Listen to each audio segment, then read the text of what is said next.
దేవునికి స్తోత్రము, దేవదేవునికి వందనములు. ప్రభువైనటువంటి యేసుక్రీస్తు నామములో మీ అందరికీ శుభములు తెలియజేస్తున్నాను. ప్రియా సహోదరి సహోదరుడా, ఈ ఉదయకాల సమయంలో దేవుని యొక్క వాక్యం సెలవిస్తుంది. ఈ భూలోకంలో మనం జీవిస్తున్నాం కదా, మనకి కొంతమంది మంచి స్నేహితులు ఉంటారు, నమ్మకమైనటువంటి వారు ఉంటారు, సలహాదారులు ఉంటారు, మన యొక్క విహితులుగా ఉంటారు. అటువంటి వారు మనతో పాటు ఉండి మనకి సలహాలు ఇస్తూ మన బలపరుస్తూ ఒక స్థితికి వచ్చినప్పుడు మనల్ని విడిచిపెట్టి వారు మరి యొక్క వ్యక్తితో కనుక స్నేహం చేస్తే మనం చూస్తాం కదండి. మనకు అర్థం కావాలంటే, ఒక రాజకీయ పార్టీలో ఉన్నటువంటి ఒక వ్యక్తి ఆ అధినాయకుడితోటి చక్కగా మెలిగి పదవులు అనుభవించి పదవి పోయిన తర్వాత మరి యొక్క పార్టీలోకి జంప్ అయిపోయాడు అనుకోండి, ఆ ముందున్నటువంటి నాయకుడికి అయ్యో నా స్నేహితుడు ఇదిగో నేను అధికారంలో ఉన్నప్పుడు ఎన్ని పదవులు అనుభవించాడు, నాకు సలహాదారుడిగా ఉన్నాడు కదా అని, ఇప్పుడు నాకు అధికారం పోయింది, ఇదిగో నన్ను విడిచిపెట్టి వెళ్ళిపోయాడు అని ఎంత బాధ కలుగుతుందండి. అదేవిధంగా మనం చూసుకున్నట్లయితే బైబిల్ గ్రంథంలో దావీదు గారి యొక్క సలహాదారుడు, దావీదుకి స్నేహితుడు, దావీదుకి విహితుడు, దావీదు గారికి సలహాదారుడు, దావీదు గారికి మంత్రిగా ఉన్నటువంటి వ్యక్తి ఏం చేశాడు? తన కుమారుడు అంటే దావీదు గారి యొక్క కుమారుడు అబ్షలోము వైపుకి తిరిగిపోయాడు. అంటే ఈ యొక్క వ్యక్తి ఎవరో? అహితోపేలు. అహితోపేలు అనగానే నాశన పుత్రుడు, నాశన సహోదరుడు, దావీదుకి సలహాదారుడిగా ఉన్నాడు. ఈ యొక్క దావీదుకి ఏ విధంగా సలహా ఇచ్చేవాడంటే, ఏ యుద్ధానికి వెళ్ళినా సరే గొప్ప గొప్ప సలహాలు ఇచ్చేవాడు. అతని యొక్క ఆలోచనలు కూడా ఇదిగో దేవుని యొద్ద విచారణ చేసినటువంటిగానే ఉండేవంట.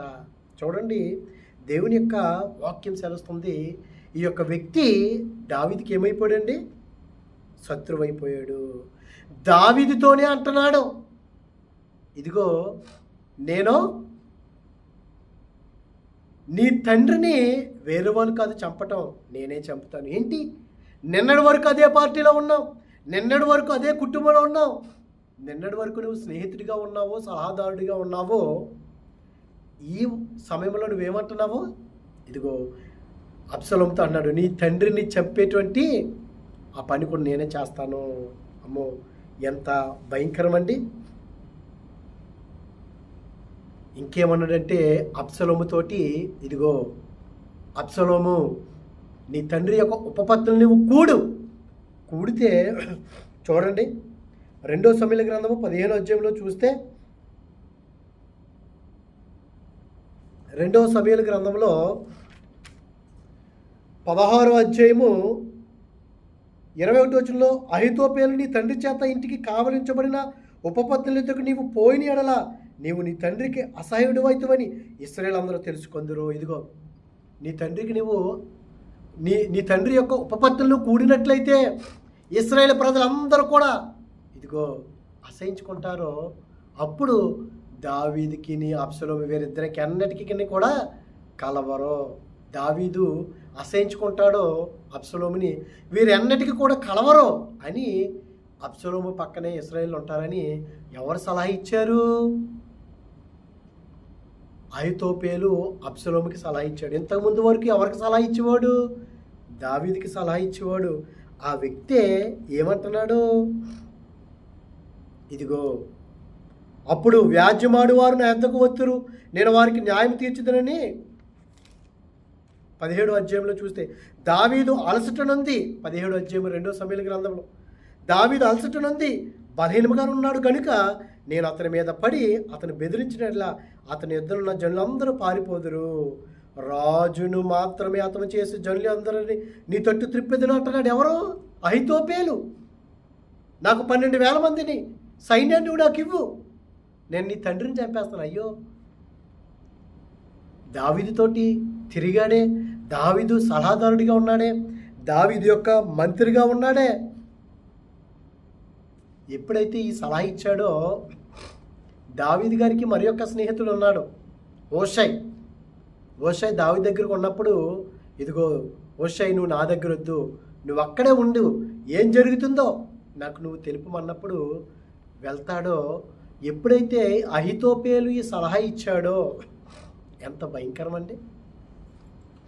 మనతోటే ఉంటారు, మనతోటే తిరుగుతారు, మనతోనే తింటారు, మనతోటే పరిచయం చేస్తారు, మనకి ఏ విధంగా శత్రువులు అయిపోతున్నారు చూసారా. ఎప్పుడైతే హూషైని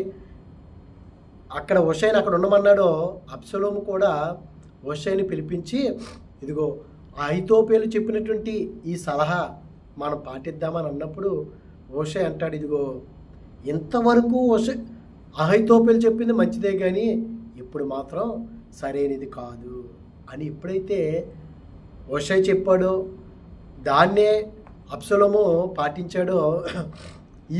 కొంతమందికి ఈగో ఉంటుందండి.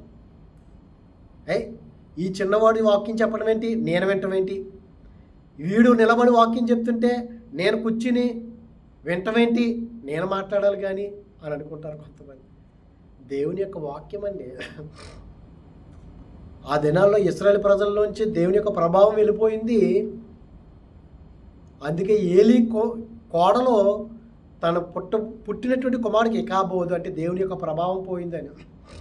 ఎవరితోటి మాట్లాడట్లేదు దేవుడు, కానీ సమూయేలుతోటే మాట్లాడాడు దేవుడు. కానీ ఏలీ ఏమన్నాడు, ఇదిగో ప్రమాణం చేసి చెప్పు, దేవుడు నీతో ఏం మాట్లాడాడు. అంతేగాని వీడు చిన్నవాడు, వీడు వాక్యం చెప్తుంటే నేను వింటాం కాదా అని ఇప్పుడు అనుకోకూడదు. ఆ ఈగో ఉండకూడదు మనలోను.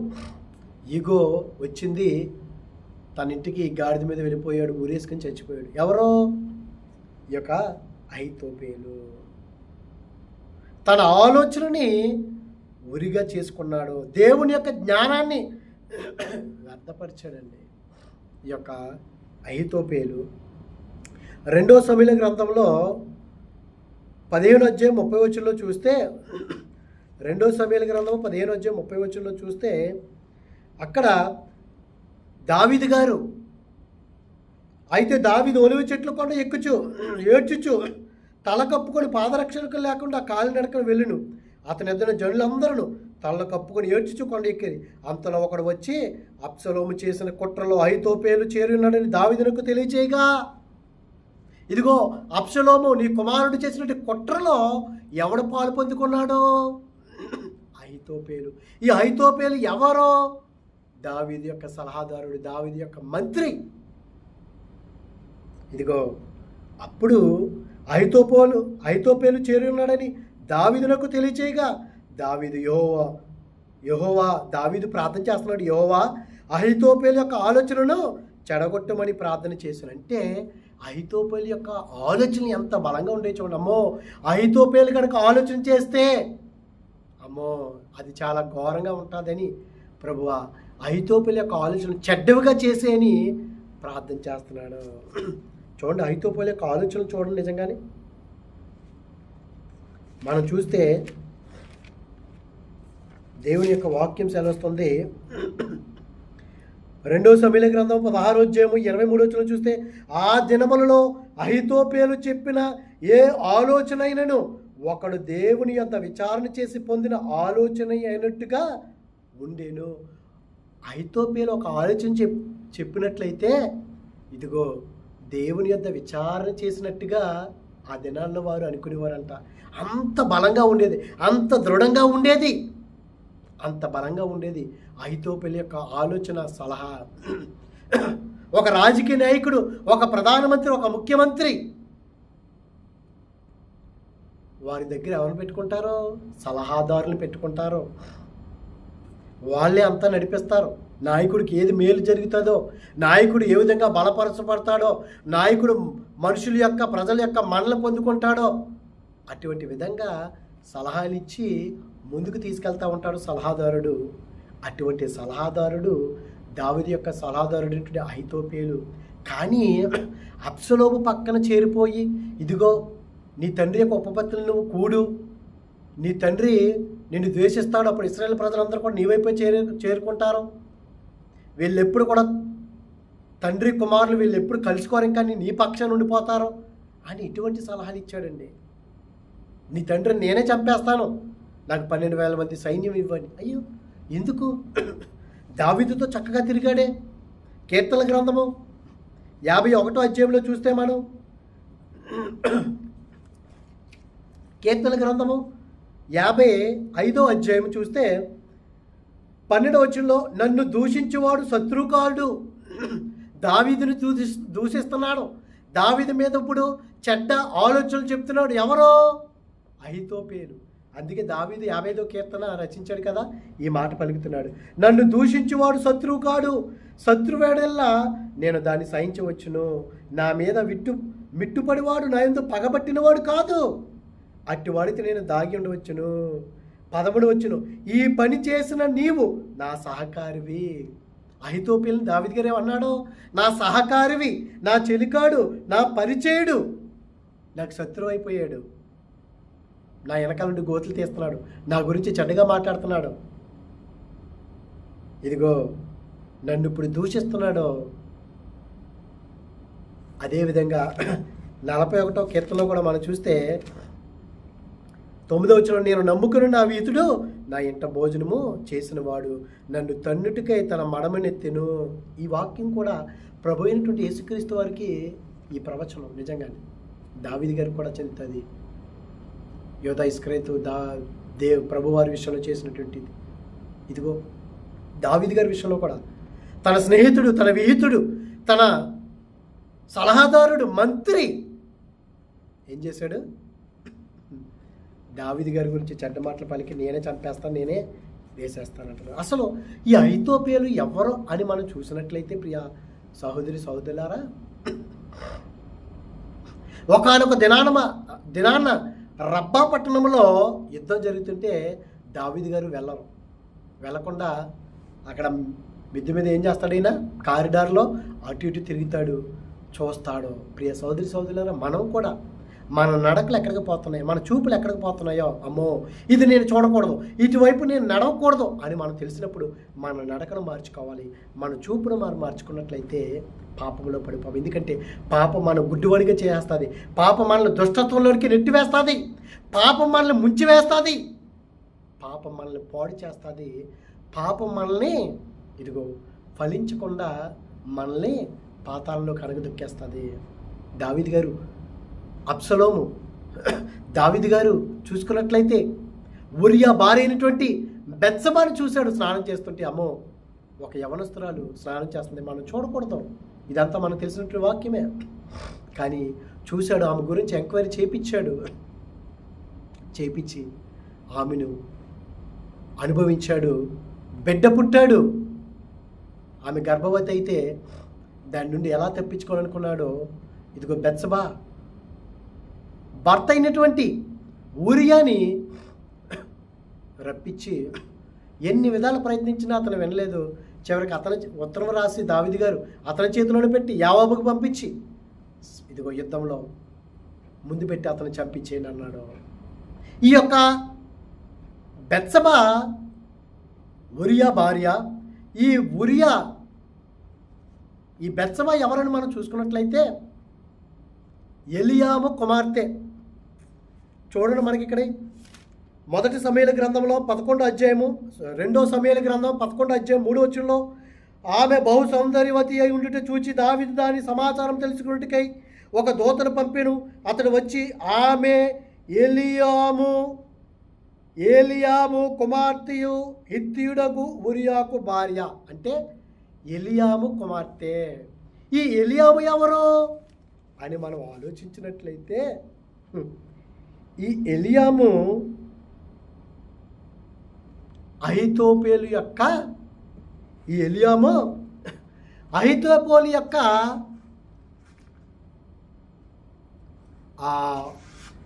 కుమారుడు. ఎలియాము అహీతోపేలు యొక్క కుమారుడు. ప్రియ సహోదరులారా, దేవుని యొక్క వాక్యం సెలవిస్తుంది, మనం ఎప్పుడు కూడా పాపము మనల్ని పొంచి ఉన్నప్పుడు దాని ఊబిలో దాని వల్ల మనం పడకూడదు. ఈ యొక్క బెత్షెబా చూసుకున్నట్లయితే ఉరియా భార్య. ఈ బెత్షెబా ఎలియాము కుమార్తె. ఈ ఎలియాము ఎవరు అని మనం చూసుకున్నట్లయితే ఇదిగో ఎలియాము అహితోపెలు యొక్క కుమారుడు. అంటే ఎలియాము అహితోపెలు యొక్క కుమారుడు ఎవరు? అహితోపెలు యొక్క కుమారుడు ఎలియాము.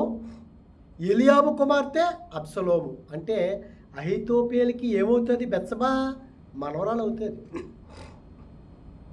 మరి దావీదు గారు పాడు చేశారు బెత్షెబాని, దావీదు గారు ఉరియాని చంపించాడు అన్నప్పుడు, అరే నా మనవరాలు యొక్క భర్తను చంపించాడు, మనవరాలు పాడు చేశాడని అహితోపెలుకి తెలియదా? దావీదుకి కూడా తెలియదా? 10 సంవత్సరాల నుంచి పగపించుకున్నాడో అహితోపెలు. చూడండి 2 సమూయేలు గ్రంథము 23 అధ్యాయం 34 వచనంలో మనకు కనబడుతుంది. ఇదిగో అహితోపెలు కుమారుడు ఎలియాము. అంటే ఎలియాము కుమార్తె బెత్షెబా. బెత్షెబా అహితోపెలుకి మనవరాలు అవుతుంది. ప్రియ సహోదరి సహోదరుడా, ఈ ఉదయకాల సమయంలో మనం ఆలోచించినట్లయితే ఈ పగను పెంచుకున్నాడో అహితోపెలు దావీదుని ఏ విధంగా అయినా సరే నశింపచేయాలనుకున్నాడో ఇది కరెక్టేనంటారా? లోకానుసారంగా మనం ఆలోచిస్తే ఇది మనకు కరెక్టే అని అనుకుంటాం. అహితోపెలు ఇంకేం చేశాడు? ఎప్పుడైతే అబ్షలోము నేను హెబ్రోనికి వెళ్ళి నేను మొక్కుబడులు చెల్లించుకుంటాను అని అన్నప్పుడు అక్కడ వేగుల వారిని ఏర్పాటు చేసుకుంటాడు. హెబ్రోను ఏలుచున్నది అబ్షలోము అని చెప్పి ఇచ్చేసుకుంటాడు. ఇంకా 2 సమూయేలు గ్రంథం 15 అధ్యాయంలో మనం చూస్తే 12వ వచనంలో చూస్తే, మరియు బలి అర్పింపవలనని ఉండి అబ్షలోము గిలోనీయుడైన అహితోపెలు అను దావీదు యొక్క మంత్రిని. ఈ అహితోపెలు ఏ ఊరివాడు? గిలోనీయుడు. దావీదు యొక్క మంత్రిని గిలో అను అతని ఊరి నుండి పిలిపించి ఉండేను. అబ్షలోము దగ్గరకు వచ్చిన జనము మరీ ఎక్కువ ఒకటి చేత కుట్ర బహుబలము ఆయను. ఎప్పుడైతే ఈ యొక్క అహితోపెలు కూడా అబ్షలోము పక్కన చేరాడో, వీరందరూ కూడా ఇదయ్యారో, అబ్షలోముకి మరీ బలం వచ్చేసింది. అబ్షలోము యొక్క కుట్ర బహుబలము అయ్యింది. ప్రియ సహోదరి సహోదరుడా, ఈ ఉదయకాల సమయంలో దేవుని యొక్క వాక్యం సెలవుస్తుంది. అహితోపెలు తన యొక్క జ్ఞానాన్ని వ్యర్థపరుచుకున్నాడు. అహితోపెలు యొక్క ఆలోచనని ఉరిగా ఎంచుకున్నాడు. దావీదుకి సలహాదారుడిగా ఉన్నాడు. ఇదిగో అహితోపెలు విచారణ చేస్తే అది దేవుని యొద్ద విచారణ చేసేట్టుగా ఉండేది. అంత బలంగా ఉండేది అతని యొక్క ఆలోచన. కానీ దావీదుకి శత్రువు అయిపోయాడు. దావీదుని నశింప చేయాలనుకున్నాడు. చివరికి తన్ను తానే ఇదిగో ఉరి తీసుకున్నాడు, బలమరణం చేసుకున్నాడు. కనుక మనం ఇప్పుడు కూడా దేవుని యొక్క ఆలోచన ప్రకారంగా మనం వెలుగుతూ అనేక మందికి వెలుగునివ్వాలి. కానీ నేను వెలుగుతున్నాను కదని ఆ వెలుగు చేత ఇదిగో వెలిగించాలి కానీ కాల్చకూడదు. ఈ లోకానికి మనం వెలుగు ఉన్నాం కానీ కాల్చే కాదు. మన దగ్గర వెలుగు ఉందని ఆ వెలుగుతోటి ఆ అగ్నితోటి కాల్చడం కాదు, మండించాలి, వెలిగింప చేయాలి, ఉజ్జీవింప చేయాలి. కానీ ఒకరిని పాడు చేసే విధంగా మనం ఉండకూడదని దేవుని యొక్క వాక్యం సెలవుస్తుంది. ప్రార్థన. పరిశుద్ధుడా, ప్రేమగల తండ్రి, మహిమగల దేవునికి స్తోత్రాలు ప్రభా. ఇదిగో దేవా, అహితోపెలు జ్ఞానం కలిగినటువంటి వాడు, దావీదుకి సలహాదారుడు, మంత్రి, విహితుడు, స్నేహితుడయ్యా. ఇదిగో దేవా, పరిచర్య చేసినటువంటి వాడయ్యా. ఇదిగో 10 సంవత్సరాల నుంచి పగను పెంచుకొని దావీదు గారి పట్ల కుట్ర పన్నాడు. చివరికి తనకు తానే బలమరణం చేసుకుని చనిపోయాడయ్యా. ఇదిగో దేవా, మేము అట్టువారుగా కాకుండా మా జ్ఞానాన్ని మేము వెలుగ్గా ఉన్నాం, అనేక మందికి వెలిగించేవారుగా మమ్మల్ని జీవింపచేయమని క్రీస్తు నామములో అడిగిన పరమ తండ్రి. Amen, amen. God bless you all.